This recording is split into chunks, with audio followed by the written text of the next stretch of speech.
Meu nome é Sarah Thompson, e sou apenas uma mulher comum na casa dos 40 anos, morando em um bairro tranquilo nos arredores de Portland.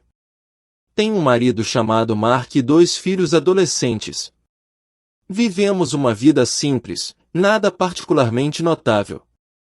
Trabalhamos, frequentamos a igreja aos domingos e gostamos de noites de cinema em família nos fins de semana.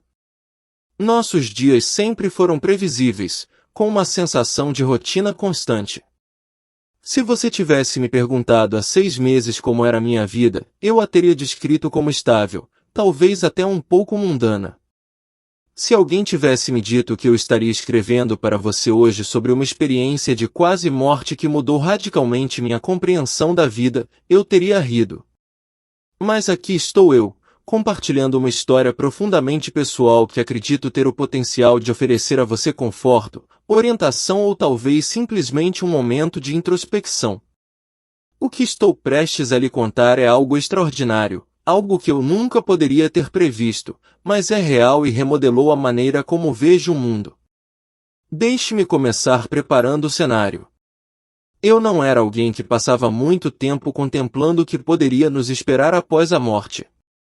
Como muitos, eu tinha as crenças que herdei dos meus pais e ocasionalmente reafirmava durante os cultos da igreja, mas a noção de céu, inferno ou qualquer existência além do mundo físico nunca ocupou meus pensamentos por muito tempo. Meus dias eram cheios, entre jantares em família, levar as crianças para o treino de futebol, equilibrar o trabalho do escritório e fazer recados, eu tinha pouca energia mental para refletir sobre os mistérios da vida além desta. Não era que eu não estivesse interessada, é que a vida parecia rica o suficiente sem essas questões exigindo atenção. Mas tudo mudou uma noite que alteraria para sempre minha percepção da vida e da morte. Tive uma emergência médica, que continua sendo um mistério até hoje. Os médicos acreditam que foi algum tipo de evento cardíaco anormal, talvez uma arritmia ou um mau funcionamento elétrico no meu coração. Em um momento, eu estava na minha cozinha, preparando o jantar, e no próximo, desmaiei. Meu marido, Mark, me segurou antes que eu caísse no chão. Os paramédicos chegaram rapidamente, mas, a essa altura, já era tarde demais para me impedir de cruzar a tênue linha entre a vida e a morte. O que se seguiu foi uma experiência tão vívida e profunda que não consigo apagá-la da minha mente, nem jamais desejaria. É uma parte de mim agora, tecida no próprio tecido do meu ser. Não espero que você acredite em cada palavra disto, nem o culparia se permanecesse cético. Mas se mesmo um pequeno pedaço desta história ressoar com você, se abrir seu coração ou lhe der uma nova perspectiva, então sentirei que cumpri meu propósito em compartilhar isto. Naquele momento, quando minha consciência começou a escapar, me vi viajando por um túnel, embora essa palavra mal comece a descrever a natureza profunda do que experimentei.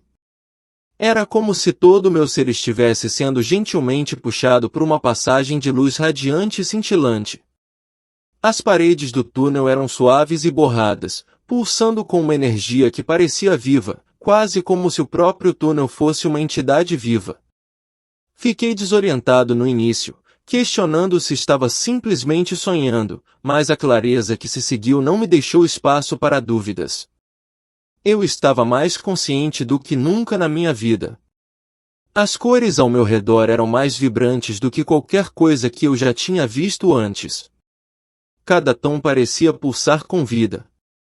Os sons, embora não fossem sons da maneira como os entendemos, pareciam completamente silenciosos e extremamente altos ao mesmo tempo, como se o próprio universo estivesse zumbindo em perfeita harmonia. Era um som que ressoava profundamente dentro da minha alma, como se cada fibra do meu ser estivesse em sintonia com ele. A sensação de ausência de peso era diferente de tudo o que eu poderia ter imaginado. Não era apenas a ausência de gravidade, era uma liberdade tão completa que transcendia qualquer senso de limitação física.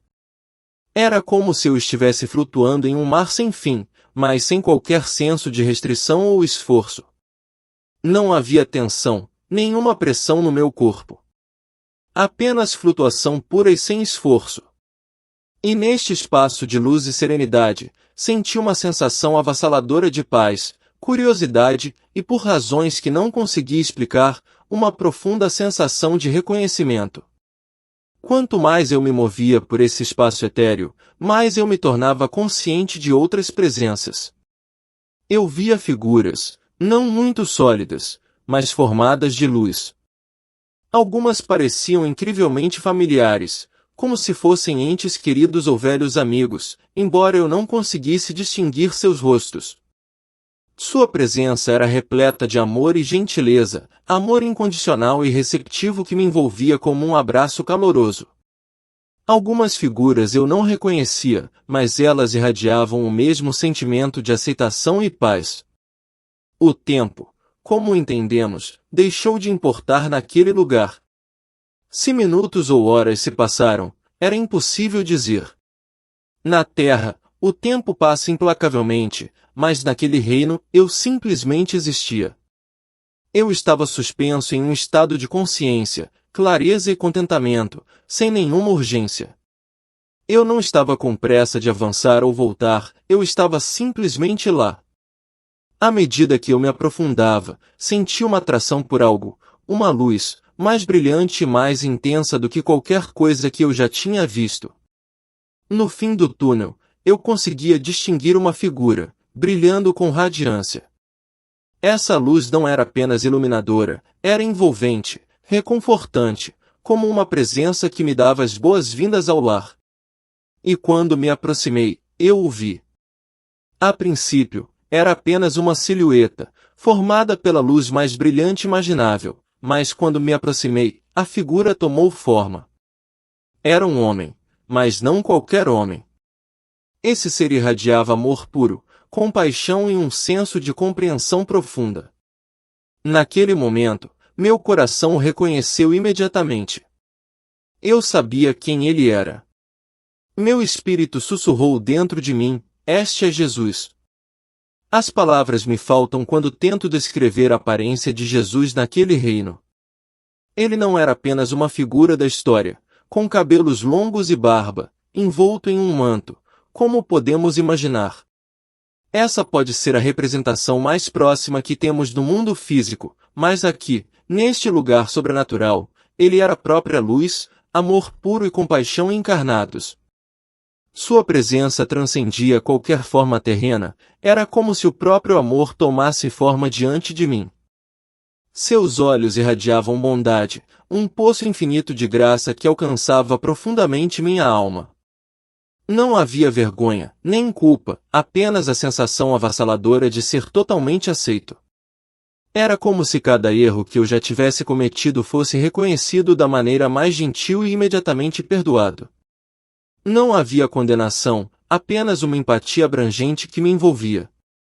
Jesus falou comigo, embora eu nunca tenha ouvido um som. Suas palavras fluíram para minha consciência sem voz, entrando em mim telepaticamente. Sua presença ressoou com algo profundo dentro de mim, tocando meu próprio espírito. Embora eu não consiga lembrar suas palavras exatas, a mensagem era inconfundível. Eu sempre estive com você, Sarah. Você não tem nada a temer. Quando essas palavras me alcançaram, senti uma liberação incrível, um peso sendo tirado do meu coração, uma tensão que eu nem tinha percebido que estava carregando por toda a minha vida. Era como se um fardo de uma vida inteira tivesse sido gentilmente removido em um instante. Eu queria chorar, rir, gritar de alegria, cair a seus pés em gratidão. Minhas emoções giravam com intensidade, mas, ao mesmo tempo, senti uma serenidade profunda, uma sensação de que tudo estava exatamente como deveria ser.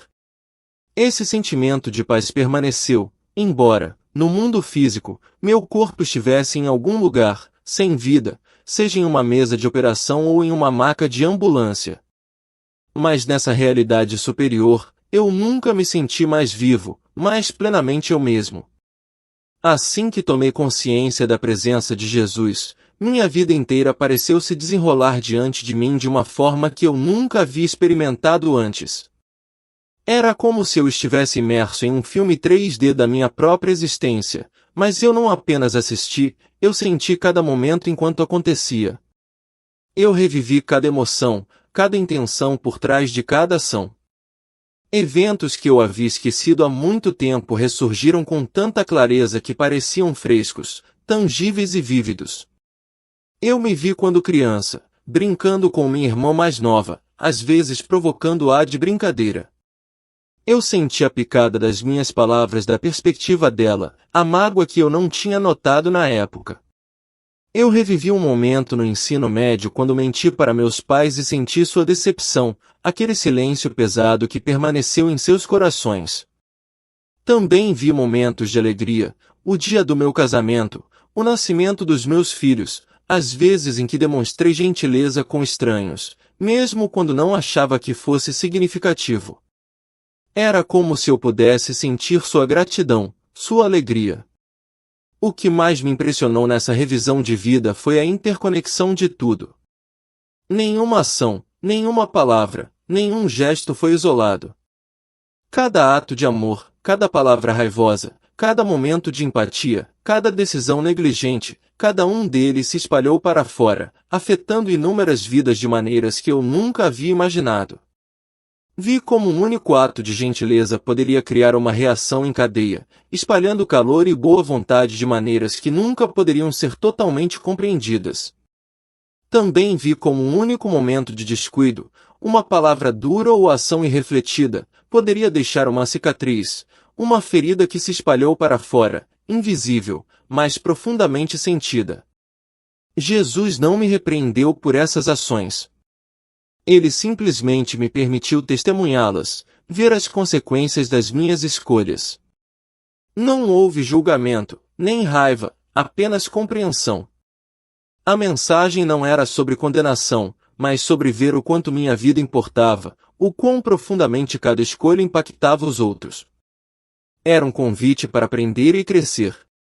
E então, senti algo, uma presença atrás de mim, gentil e reconfortante. Não sei dizer se era uma mão literal no meu ombro ou apenas uma garantia espiritual. Mas eu podia sentir uma presença tão cheia de amor que quase me oprimia. Naquele momento, percebi algo profundo. O julgamento, no seu sentido mais verdadeiro, não é sobre um julgamento ou um veredito. É sobre ver sua vida através dos olhos do amor puro e da compreensão. É sobre perceber seu potencial, sua capacidade de compaixão e aprender a se tornar a melhor versão de si mesmo. Não há punição nesse tipo de julgamento, apenas um convite para crescer e se tornar a pessoa que você deve ser. À medida que a revisão de vida desaparecia, notei uma mudança na atmosfera. Jesus voltou seu olhar para mim com a mesma compaixão, e uma nova visão começou a se desdobrar diante de nós. De repente, eu estava de pé, se é que de pé é a palavra certa, ao lado dele, olhando para uma visão da terra. Era como se estivéssemos suspensos no espaço, mas eu sentia o chão abaixo de mim, sólido e real diante de nós. Eu via o mundo como se estivesse se desenrolando em tempo real, nuvens rodopiantes, vastos oceanos e continentes passando. O tempo, mais uma vez, parecia se mover de forma diferente, acelerando e desacelerando em vários pontos. Percebi que estavam me sendo mostrados vislumbres do futuro, especificamente, o ano de 2025. As cenas passaram diante de mim como fragmentos de um documentário, mostrando o planeta em turbulência, tempestades massivas girando sobre os oceanos, furacões mais fortes do que qualquer coisa que já registramos, colidindo com as costas, destruindo comunidades inteiras. Vi inundações em lugares que nunca tinham visto tamanha devastação antes, incêndios florestais varrendo regiões com intensidade assustadora e terremotos abalando cidades até o âmago enquanto as pessoas lutavam por segurança. O mundo estava em crise, mas havia um vislumbre de esperança em meio à escuridão. Politicamente, o cenário estava carregado de tensão, mas também estranhamente esperançoso. Parecia uma continuação de lutas que já estávamos vendo, não algo totalmente novo. Mas houve uma mudança. Senti o surgimento de novos líderes, líderes não movidos pelo poder, mas por uma preocupação genuína com unidade, compaixão e cura. Parecia um processo de refinamento, uma crise que forçaria a humanidade a se unir ou desmoronar. Em meio à escuridão, corrupção, medo e conflito, vi faíscas de cooperação, empatia e um anseio por solidariedade global diante da calamidade. Uma onda de despertar espiritual começou a criar raízes, como se as pessoas estivessem acordando, questionando suas suposições e se voltando para dentro em busca de respostas. Vi comunidades se unindo, esforços de base para cuidar dos vulneráveis, transcendendo divisões religiosas, étnicas e sociais. Congregações, cristãs, muçulmanas, judias, hindus e outras, deram as mãos, concentrando-se no que as unia em vez do que as dividia. Esta parte da visão me encheu de um profundo senso de esperança para o futuro. Houve também uma onda de avanços tecnológicos, soluções de energia renovável, avanços na ciência médica e novas formas de comunicação que tinham o potencial de curar e conectar pessoas de maneiras sem precedentes. Mas esses avanços vieram com um aviso.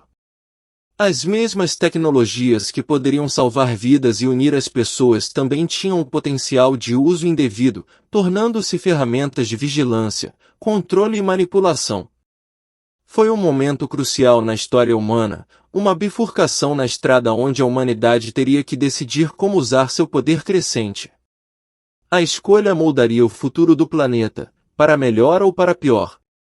Por tudo isso, senti a presença de Jesus, uma força compassiva, mas urgente, como se ele estivesse tentando me mostrar o caminho à frente para a humanidade. Sua mensagem foi clara: é para lá que o mundo está indo, mas não está definido em pedra. A humanidade tem uma escolha. Estamos em uma encruzilhada crucial. Recebemos o livre-arbítrio, e nosso planeta, nosso próprio futuro, refletirá como escolhermos usá-lo.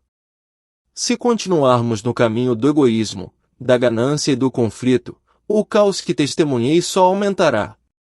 Desastres naturais e provocados pelo homem servirão como chamados para despertar, nos incitando a retornar à compaixão, a nos realinhar com o divino. Se ignorarmos esses chamados, o sofrimento só se intensificará. Esta não foi uma profecia de desgraça, foi um lembrete solene de que nossas ações, tanto como indivíduos quanto como coletivo, realmente importam. Mesmo diante dos desafios, há esperança. Não estamos sozinhos. O amor e a orientação divina estão sempre disponíveis, prontos para nos guiar em direção a um caminho melhor. A presença de Jesus foi um farol de compaixão, lembrando-me de que não importa o quão terríveis as coisas possam parecer, sempre há um caminho para a redenção, sempre uma chance de renovação. O futuro não é um roteiro fixo, é uma tapeçaria fluida tecida por nossas escolhas. Se seguirmos em frente com unidade, empatia e reverência pela sacralidade da vida, podemos transformar até os momentos mais difíceis em oportunidades de crescimento e conexão mais profunda. Nesse reino, essa verdade era cristalina. Eu entendi o quão intrinsecamente estamos ligados uns aos outros, como cada pequeno ato de gentileza ou dano se espalha, moldando nosso destino coletivo. E embora algumas das visões que vi fossem perturbadoras, elas também estavam repletas de um propósito profundo. As tempestades, as convulsões, não foram feitas para nos destruir, elas foram catalisadores para o despertar, um empurrão cósmico para nos ajudar a perceber a importância de cada escolha que fazemos. Em algum momento, senti uma mudança na energia ao meu redor. Era como se o próprio reino estivesse sinalizando que meu tempo ali estava chegando ao fim, que eu ainda tinha trabalho a fazer na terra. Jesus se virou para mim com um olhar profundo e amoroso, e sem dizer uma palavra, eu entendi, era hora de eu voltar. Uma onda de emoções conflitantes surgiu em mim. Parte de mim queria ficar neste reino de paz, no calor do seu amor, mas outra parte de mim sabia que eu tinha negócios inacabados na minha vida terrena. Uma onda de segurança tomou conta de mim. Você é amado. Você é necessário. A mensagem foi gentil, mais profunda. Não foi uma despedida final, foi mais como uma promessa: eu sempre estarei com você, guiando você. Confie nisso. De repente, senti uma corrente poderosa me puxando para trás, para longe da luz divina, para longe do ponto de vista cósmico que eu estava experimentando. Minha consciência pareceu encolher, comprimindo-se de volta aos confins do meu corpo físico. As cores vibrantes daquele reino desapareceram em opacidade, o calor da presença divina lentamente substituído pelas luzes duras e estéreis de um quarto de hospital. O cheiro de antisséptico encheu minhas narinas, e o incessante bip-bip de um monitor cardíaco pulsava nas proximidades. Quando abri meus olhos, me vi em um mundo que parecia completamente diferente daquele que eu tinha acabado de deixar. Luzes fluorescentes zumbiam acima de mim, e o peso do meu corpo, dolorido, pesado e dolorosamente mortal, era um lembrete da realidade física para a qual eu havia retornado. Enfermeiros correram para o quarto assim que perceberam que eu estava acordada, chamando o médico. E então vi David, meu marido, parado no canto, lágrimas escorrendo pelo rosto. Ele correu para o meu lado, agarrou minha mão e sussurrou: "Graças a Deus, Sarah." Oh, graças a Deus. Tentei falar, mas minha garganta estava seca e levei um momento para perceber que estava entubado. A equipe médica removeu rapidamente o tubo assim que confirmaram que eu conseguia respirar sozinho. Mais tarde, descobri que estava clinicamente morto há cerca de 4 minutos. Meu coração parou e a RCP foi realizada. Os médicos estavam preocupados com possíveis danos cerebrais devido à privação de oxigênio, mas depois dos testes, ficaram surpresos ao descobrir que tudo voltou ao normal. Na verdade, eles disseram que eu tive uma sorte extraordinária de ter me recuperado tão rápido e completamente. Mas o que eles não sabiam, o que não conseguiam medir com uma ressonância magnética ou qualquer exame médico, era que eu me sentia transformado, por dentro e por fora. Naquelas primeiras horas da minha recuperação, eu era um turbilhão de emoções, alegria, alívio, confusão e uma urgência avassaladora de compartilhar o que tinha visto. Mas como eu poderia colocar em palavras o amor indescritível e a clareza que tinha experimentado? Como eu poderia explicar o encontro com Jesus e testemunhar visões tão profundas do futuro? Fiquei ali, ainda conectada a tubos intravenosos e monitores, ensaiando mentalmente como contar a David. O medo surgiu, e se ele achasse que eu estava alucinando? E se meus amigos descartassem isso como um produto da privação de oxigênio? Mas as memórias eram muito vívidas, muito poderosas para serem descartadas. Prometi a mim mesma que, assim que recuperasse minhas forças, compartilharia cada detalhe, não importa o quão estranho pudesse soar para os outros. Nos dias que se seguiram, comecei a falar com minha família sobre o que havia acontecido. David ouviu com lágrimas nos olhos enquanto eu contava a ele sobre o túnel de luz, a presença de Jesus e a revisão de vida. Ele acreditou em mim mais do que eu esperava, talvez porque ele testemunhou a fragilidade da vida em primeira mão, quase me perdendo. Ele disse que podia ver a sinceridade em meus olhos, a convicção em minha voz. Meus filhos, por outro lado, tinham mais perguntas do que eu tinha respostas. Foi como um sonho, mãe, minha filha perguntou. Jesus disse algo sobre nós, meu filho perguntou. Tentei o meu melhor para explicar, mas toda vez que eu falava, sentia que minhas palavras ficavam aquém. Ainda assim, senti que uma semente havia sido plantada em seus corações, que eles estavam começando a considerar que talvez haja mais na vida do que podemos ver com nossos olhos físicos. Quando amigos próximos me visitavam, eu avaliava sua abertura antes de compartilhar muito. Alguns ficavam fascinados, me enchendo de perguntas.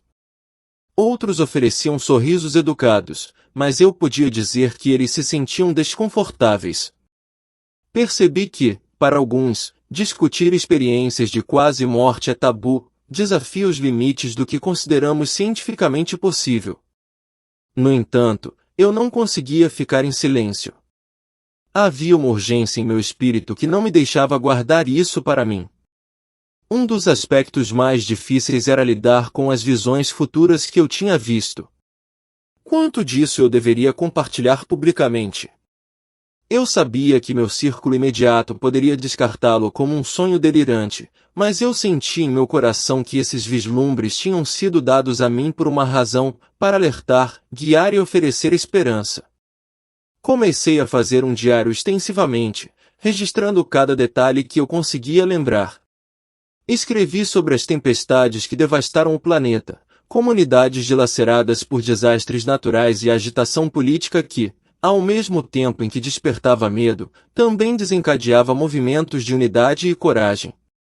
Descrevi o despertar espiritual global que senti no ar, onde a diversidade parecia trazer compaixão de lugares que eu nunca esperava. Com o passar das semanas, percebi que se esses eventos realmente fossem acontecer, se tivessem o potencial de acontecer em 2025, então eu precisava encorajar as pessoas agora a prepararem seus corações. Mas como eu poderia prepará-los? Eu sabia que a resposta era simples, promovendo empatia, cuidando da terra, construindo comunidades fortes e solidárias. As soluções não eram complicadas, elas estavam enraizadas em princípios básicos de compaixão, cooperação e fé em um poder superior. Também senti uma responsabilidade crescente de lembrar as pessoas que o futuro não está escrito em pedra. Somos co-criadores do nosso destino e, se um número suficiente de nós se levantar pelo amor, pela verdade e pela administração, os cenários terríveis que eu tinha visto poderiam ser suavizados, até mesmo transformados em algo melhor. Encontrar o equilíbrio certo foi difícil. Como eu poderia compartilhar a urgência do que eu tinha testemunhado sem cair na desgraça e na tristeza?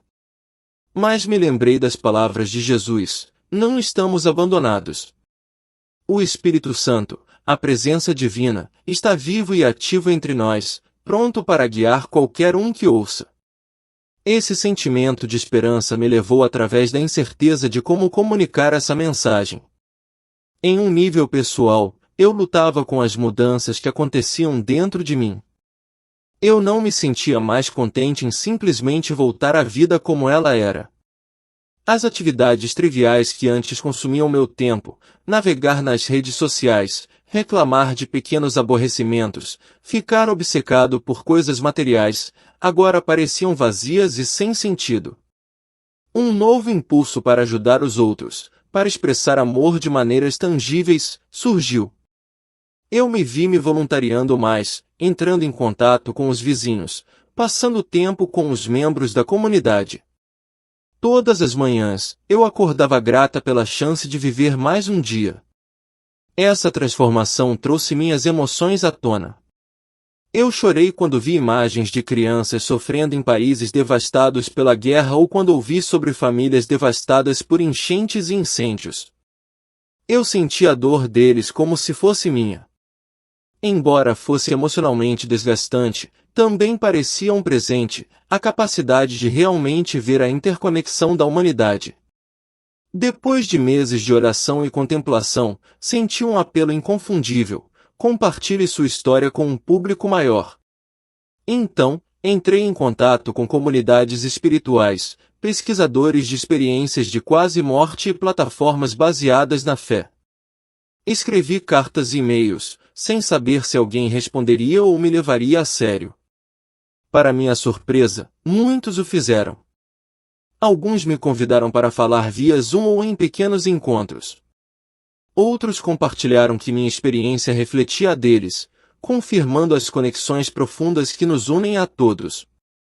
Por fim, fui apresentado à pessoa ou grupo que hospeda este canal. Eles me convidaram para compartilhar minha história com mais detalhes, para falar diretamente com você, leitor ou espectador. E agora, aqui estou. Rezo para que meu testemunho toque você, seja de maneiras grandes ou pequenas. Talvez você encontre esperança nele para suas próprias lutas, ou talvez ele o inspire a reconsiderar suas prioridades e relacionamentos. Agora, eu sei que o ceticismo é natural. Eu o entendo profundamente. Uma experiência de quase morte pode soar muito fantástica, muito conveniente, especialmente quando envolve um encontro com um ser divino e visões proféticas do futuro. Não posso oferecer prova científica do que experimentei. Tudo o que tenho é a profunda certeza em minha alma. Às vezes, as pessoas perguntam, e se fosse apenas uma alucinação, um truque do cérebro privado de oxigênio? A comunidade científica pode continuar debatendo essa possibilidade. Mas tudo o que posso dizer é que o que senti foi além de qualquer sonho ou alucinação que já tive. A clareza, o amor, a coerência, parecia mais real do que minha vida cotidiana acordada. E se foi apenas uma alucinação, então foi uma que me ensinou verdade sobre amor, compaixão, a sacralidade do livre-arbítrio e o imenso poder que temos para moldar nosso futuro coletivo. Há uma linha entre fé e prova que permanece sempre presente, e cada pessoa tem o direito de decidir onde se posiciona. Não procuro convencer ninguém, mas espero que compartilhar minha experiência possa desencadear uma conversa mais profunda sobre a vida após a morte, o reino espiritual e nossas responsabilidades aqui na Terra. Mesmo enquanto falo essas palavras, ainda estou muito na minha jornada. Essa experiência não me tornou perfeita. Ainda tropeço, ainda tenho momentos de dúvida e impaciência. O que mudou é minha consciência. Estou mais sintonizada com a dimensão espiritual da vida, a camada abaixo de tudo. Sinto a presença de Jesus em minha vida diária, guiando meus pensamentos, cutucando minhas ações, lembrando-me de que cada dia é uma oportunidade de praticar a gentileza e crescer na fé. Todas as noites, rezo por orientação sobre como viver com amor e integridade. Às vezes, as respostas vêm em momentos de paz, outras vezes, por meio de cutucadas gentis em meu coração, ou mesmo por meio de sinais inesperados, uma palavra gentil de um estranho, uma porta que se abre no momento certo ou uma situação difícil que me leva a praticar a paciência e o perdão. Também rezo por nosso futuro coletivo. Essas visões de 2025 ainda ressoam fortemente dentro de mim. Acredito que elas foram mostradas a mim, e a todos nós que estamos dispostos a ouvir, como uma mensagem. Sim, tempos difíceis estão por vir. Mas esses tempos difíceis podem ser os catalisadores para uma compaixão e unidade extraordinárias. Podemos aproveitar as tempestades, tanto literais quanto metafóricas, para trazer à tona o melhor de nós mesmos, de nossas comunidades e de nosso mundo.